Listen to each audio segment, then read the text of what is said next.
The Manifesto of the Communist Party by Karl Marx and Friedrich Engels. Chapter 3. Socialist and Communist Literature. 1. Reactionary Socialism. A. Feudal Socialism. Owing to their historical position, it became the vocation of the aristocracies of France and England to write pamphlets against modern bourgeois society. In the French Revolution of July 1830, and in the English Reform agitation, these aristocracies again succumbed to the hateful upstart. Thenceforth, a serious political contest was altogether out of the question. A literary battle alone remained possible. But even in the domain of literature, the old cries of the Restoration period had become impossible. In order to arouse sympathy, the aristocracy were obliged to lose sight, apparently, of their own interests, and to formulate their indictment against the bourgeoisie in the interest of the exploiting working class alone. Thus the aristocracy took their revenge by singing lampoons on their new master and whispering in his ear sinister prophecies of coming catastrophe. In this way arose feudal socialism, half lamentation, half lampoon, half echo of the past, half menace of the future, at times, by its bitter, witty, and incisive criticism, striking the bourgeoisie to the very heart's core, but always ludicrous in its effect, through total incapacity to comprehend the march of modern society. The aristocracy, in order to rally the people to them, waved the proletarian alms bag in front for a banner. But the people, so often as it joined them, saw on their hindquarters the old feudal coats of arms and deserted with loud and irreverent laughter. One section of the French Legitimists in Young England exhibited this spectacle. In pointing out that their mode of exploitation was different to that of the bourgeoisie, the feudalists forget that they exploited under circumstances and conditions that were quite different and that are now antiquated. In showing that, under their rule, the modern proletariat never existed, they forget that the modern bourgeoisie is the necessary offspring of their own form of society. For the rest, so little do they conceal the reactionary character of their criticism that their chief accusation against the bourgeoisie amounts to this: that under the bourgeois regime a class is being developed which is destined to cut up root and branch the old order of society. What they upbraid the bourgeoisie with is not so much that it creates a proletariat as that it creates a revolutionary proletariat. In political practice, therefore, they join in all coercive measures against the working class, and in ordinary life, despite their highfalutin phrases, they stoop to pick up the golden apples dropped from the tree of industry and to barter truth, love, and honor for the traffic in wool, beetroot sugar, and potato spirits. As the parson has ever gone hand in hand with the landlord, so has clerical socialism with feudal socialism. Nothing is easier than to give Christian asceticism a socialist tinge.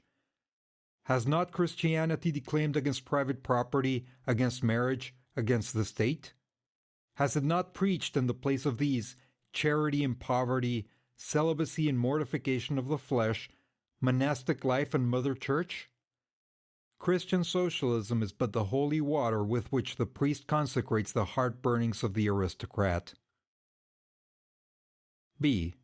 Petty bourgeois socialism. The feudal aristocracy was not the only class that was ruined by the bourgeoisie, not the only class whose conditions of existence pined and perished in the atmosphere of modern bourgeois society. The medieval burgesses and the small peasant proprietors were the precursors of the modern bourgeoisie. In those countries which are but little developed, industrially and commercially, these two classes still vegetate side by side with the rising bourgeoisie. In countries where modern civilization has become fully developed, a new class of petty bourgeois has been formed, fluctuating between proletariat and bourgeoisie, and ever renewing itself as a supplementary part of bourgeois society. The individual members of this class, however, are being constantly hurled down into the proletariat by the action of competition, and, as modern industry develops, they even see the moment approaching when they will completely disappear as an independent section of modern society, to be replaced in manufactures, agriculture, and commerce by overlookers, bailiffs, and shopmen. In countries like France, where the peasants constitute far more than half of the population, it was natural that writers who sided with the proletariat against the bourgeoisie should use, in their criticism of the bourgeois regime, the standard of the peasant and petty bourgeois, and from the standpoint of these intermediate classes should take up the cudgels for the working class. Thus arose petty bourgeois socialism. Sismondi was the head of this school, not only in France but also in England. This school of socialism dissected with great acuteness the contradictions in the conditions of modern production. It laid bare the hypocritical apologies of economists. It proved, incontrovertibly, the disastrous effects of machinery and division of labor, the concentration of capital and land in a few hands, overproduction and crises. It pointed out the inevitable ruin of the petty bourgeois and the peasant, the misery of the proletariat, the anarchy in production, the crying inequalities in the distribution of wealth, the industrial war of extermination between nations, the dissolution of old moral bonds, of the old family relations, of the old nationalities. In its positive aims, however, this form of socialism aspires either to restoring the old means of production and of exchange, and with them the old property relations and the old society, or to cramping the modern means of production and of exchange within the framework of the old property relations that have been, and were bound to be, exploited by those means. In either case, it is both reactionary and utopian. Its last words are corporate guilds for manufacture, patriarchal relations in agriculture. Ultimately, when stubborn historical facts had dispersed all intoxicating effects of self-deception, this form of socialism ended in a miserable fit of the blues. C. German or true socialism. The socialist and communist literature of France, a literature that originated under the pressure of a bourgeoisie in power and that was the expression of the struggle against this power, was introduced into Germany at a time when the bourgeoisie in that country had just begun its contest with feudal absolutism. German philosophers, would-be philosophers, and beaux esprits eagerly seized on this literature, only forgetting that when these writings immigrated from France into Germany, French social conditions had not immigrated along with them. In contact with German social conditions, this French literature lost all its immediate practical significance and assumed a purely literary aspect. Thus, to the German philosophers of the 18th century, the demands of the First French Revolution were nothing more than the demands of practical reason in general, and the utterance of the will of the revolutionary French bourgeoisie signified in their eyes the law of pure will, of will as it was bound to be, of true human will generally. The world of the German literate consisted solely in bringing the new French ideas into harmony with their ancient philosophical conscience, or rather, in annexing the French ideas without deserting their own philosophic point of view. This annexation took place in the same way in which a foreign language is appropriated, namely, by translation. It is well known how the monks wrote silly lives of the Catholic saints over the manuscripts on which the classic works of ancient heathendom had been written. The German literate reversed this process with the profane French literature. They wrote their philosophical nonsense beneath the French original. For instance, beneath the French criticism of the economic functions of money, they wrote alienation of humanity, and beneath the French criticism of the bourgeois state, they wrote dethronement of the category of the general, and so forth.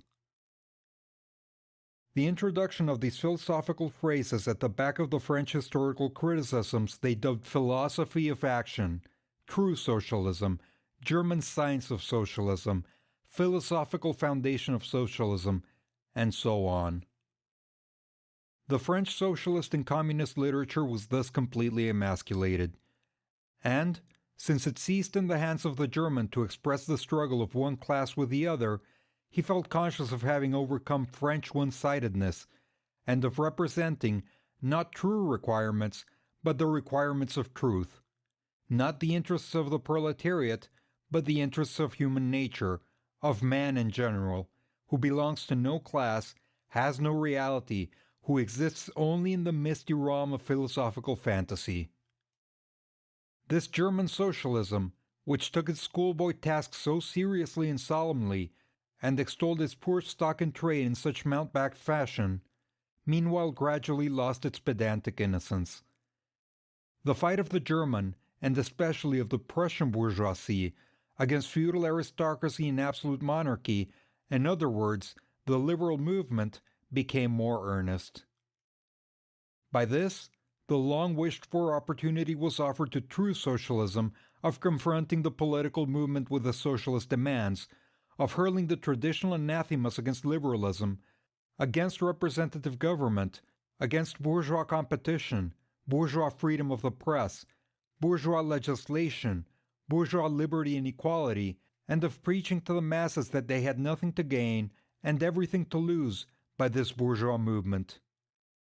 German socialism forgot, in the nick of time, that the French criticism, whose silly echo it was, presupposed the existence of modern bourgeois society with its corresponding economic conditions of existence and the political constitution adapted thereto, the very things whose attainment was the object of the pending struggle in Germany.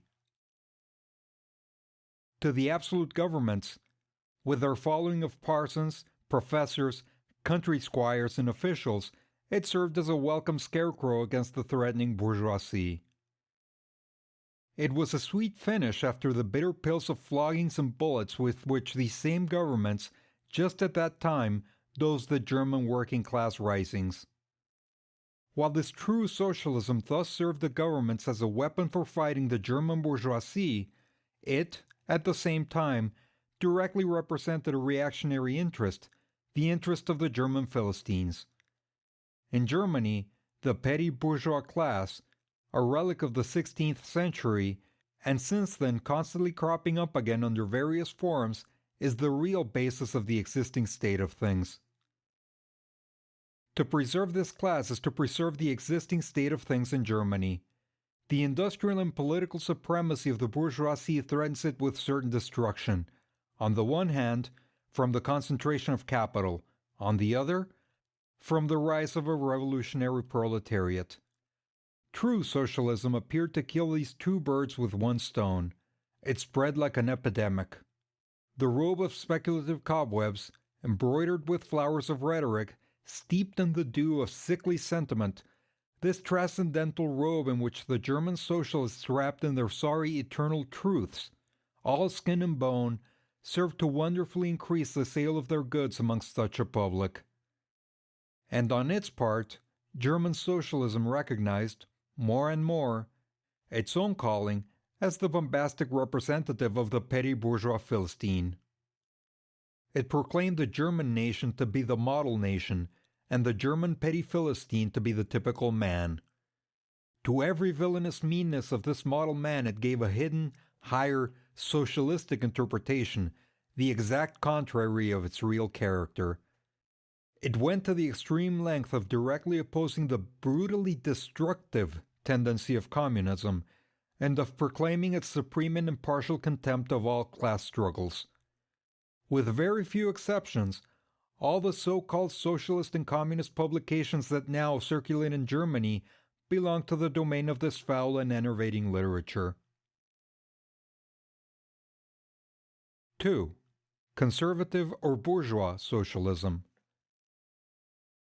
A part of the bourgeoisie is desirous of redressing social grievances in order to secure the continued existence of bourgeois society.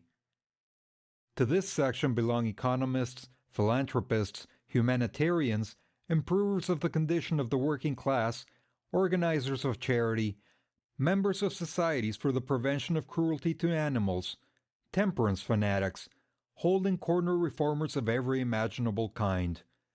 This form of socialism has, moreover, been worked out into complete systems. We may cite Proudhon's Philosophie de la Misère as an example of this form. The socialistic bourgeois want all the advantages of modern social conditions without the struggles and dangers necessarily resulting therefrom. They desire the existing state of society minus its revolutionary and disintegrating elements. They wish for a bourgeoisie without a proletariat. The bourgeoisie naturally conceives the world in which it is supreme to be the best, and bourgeois socialism develops this comfortable conception into various more or less complete systems. In requiring the proletariat to carry out such a system, and thereby to march straight away into the social New Jerusalem, it but requires in reality that the proletariat should remain within the bounds of existing society, but should cast away all its hateful ideas concerning the bourgeoisie. A second and more practical, but less systemic, form of this socialism sought to depreciate every revolutionary movement in the eyes of the working class by showing that no mere political reform, but only a change in the material conditions of existence and economic relations could be of any advantage to them. By changes in the material conditions of existence, this form of socialism, however, by no means understands abolition of the bourgeois relations of production, an abolition that can be effected only by revolution, but administrative reforms, based on the continued existence of these relations. Reforms, therefore, that in no respect affect the relations between capital and labor, but at the best lessen the cost and simplify the administrative work of bourgeois government. Bourgeois socialism attains adequate expression when, and only when, it becomes a mere figure of speech. Free trade, for the benefit of the working class. Protective duties, for the benefit of the working class. Prison reform, for the benefit of the working class.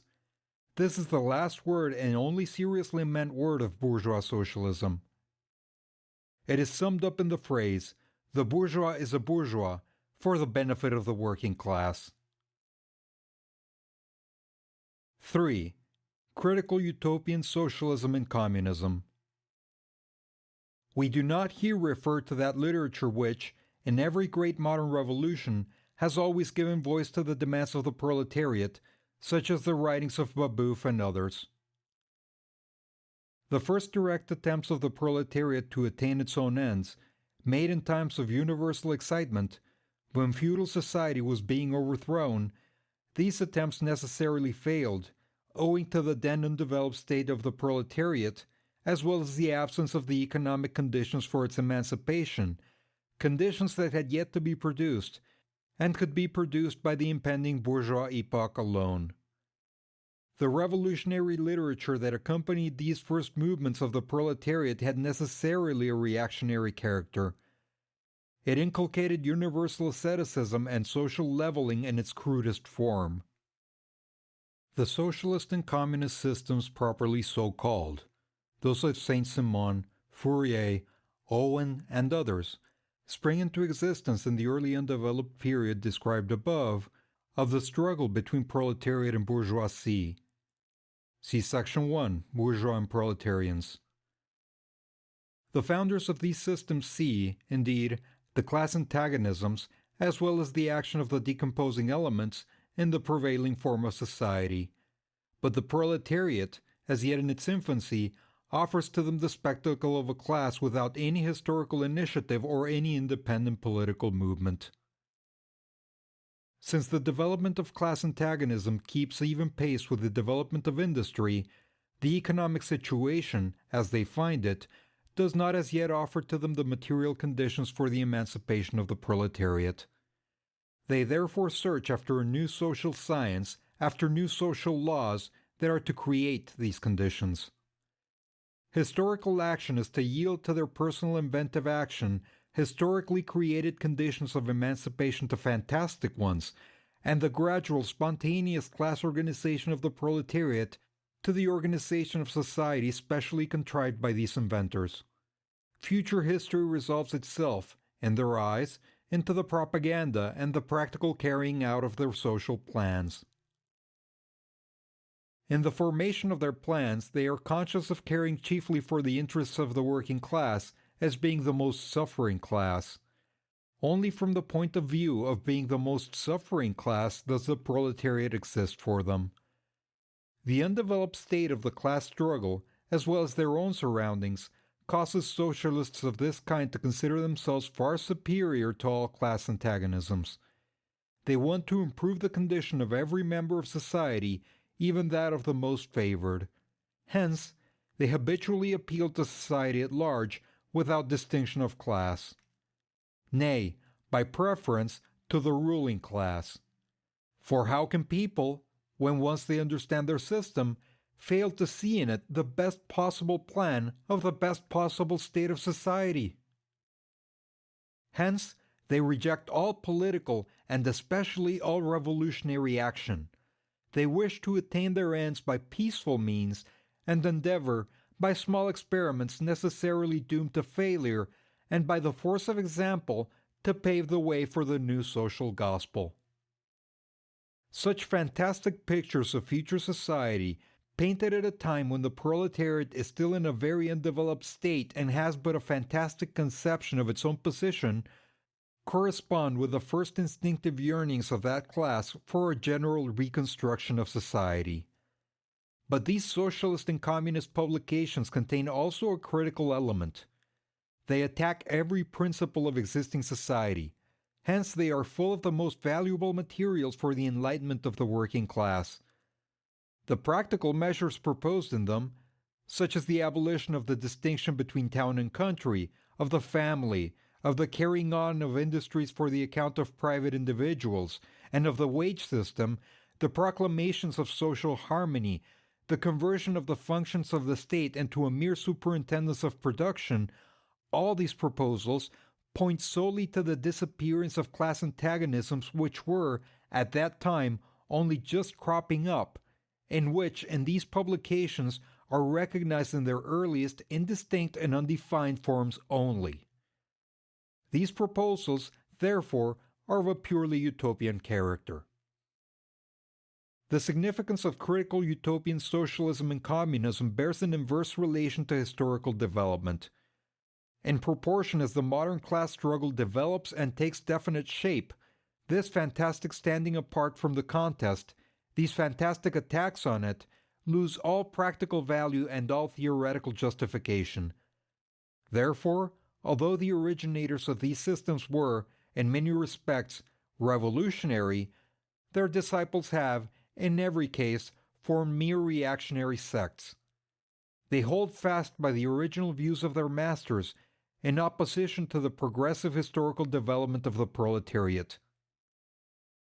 They, therefore, endeavor, and that consistently, to deaden the class struggle and to reconcile the class antagonisms.